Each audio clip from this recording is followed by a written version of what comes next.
ती एके दिवशी मध्यराती एकाएकी बाबांची मूर्ती त्यांचे उषागती प्रकटली।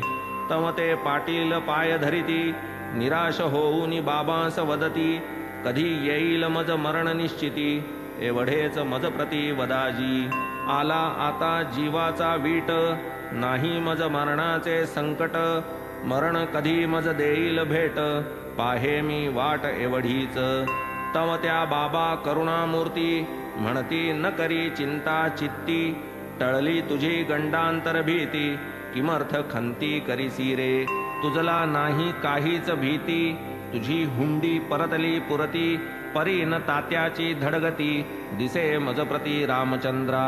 शके 1840 दक्षिणायन आश्विन मास विजयादशमी शुक्ल पक्ष पावेल अक्षयपद तात्या परीन बोलावे तयापाशी हाय घेऊनी बैसेल जीवाशी झुरणीस पडेल अहर्निशी मरण कोणासी आवडेना। अवघी 2च वर्षे उरली तात्याची वेळा जवळी आली रामचंद्रास काळजी उद्भवली बाबांची बोली वज्रलेप तात्यापासोनी गुप्त ठेवली बाळा शिंप्याचे कानी घातली कोणान कळवावी प्रार्थना केली चिंता ती लागली उभयाते। खरेच रामचंद्र पाटील उठला त्याचा बिछाना तेथून सुटला दिवस मोजता मोजता लोटला नकळत गेला तो काळ। नवल बाबांचे बोलाचा ताळा 40चा भाद्रपद सरला मास आश्विन डोकावू लागला तात्याबा पडला पथारीवर। तिकडे तात्या तापाने आजारी इकडे बाबांस भरली शिरशिरी तात्याचा भरवसा बाबांवरी बाबांचा श्रीहरी रक्षिता। सुटेना तात्याचा बिछाना येववेना बाबांचे दर्शना अनिवार देहाच्या यातना सोसवेना तयाते। एक तो निज व्यथा व्यथित बाबांपाशी लागले चित्त नाही चालवत ना हालवत दुखणेही वाढत गेले ते। इकडे बाबांचे कण्हणे कुंथणे दिवसेंदिवस वाढले द्विगुणे हा हा म्हणता तेही दुखणे अनावरपणे हटेना। म्हणता म्हणता जवळ आला दिवस बाबांनी जो भाकीत केला बाळा शिंप्यास घाम सुटला तैसाच पाटीला रामचंद्रा।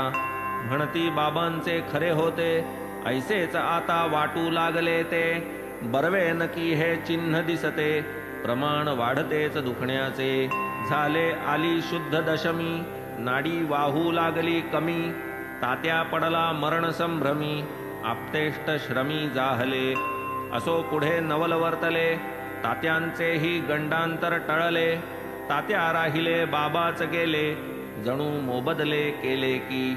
पहा आता बाबांची वाणी नाव दिधले तात्याचे लावुनी केली तयारी निज प्रयाणी वेळान चुकवुनी अणुभर नाही म्हणावे तरीही सूचना देऊनी आणिले भविष्य निदर्शना गोष्ट घडे वाटे जणू हाच हेतू पोटी अमानी दक्ष निर्मत्सर शिष्य निर्मम गुरुसेवापर असावा परमार्थ जिज्ञासा तत्पर निश्चल अंतर जयाचे।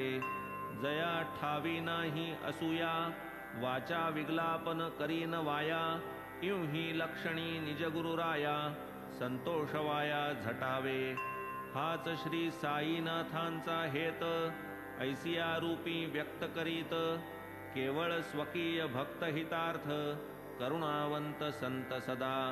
लक्ष्मी खाऊनी पिऊनी सधन नवांची कथा काय तिज लागून तीही तितुके टाकील ओवाळून तथापि ते दान अपूर्वतीस।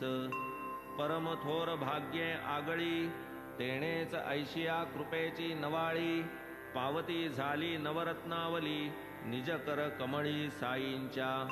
गेले जातील कितीसे नव परी हे दान अति अभिनव की जो तिचा जीवात जीव देईल की आठव साईंची। आले सन्निध देहावसान तरीही राखून अनुसंधान चारा पाचाची सांगड घालून आमरण स्मरण दिधले तिस।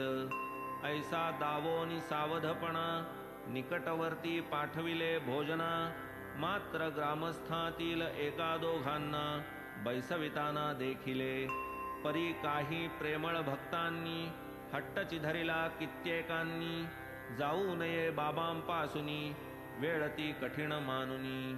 परी प्रसंगी अंतसमयी पडेन काय मोहाचे अपायी. म्हणून या जणू घाई घाई अवघियाही दवडिले. निर्याण समय निकट अति जाणोनी बुट्टी काकादिकांप्रती. बाबा वाडियात जा जा म्हणती भोजनांती मग यावे. पाहोनी इतरांची ही व्यग्रता बाबा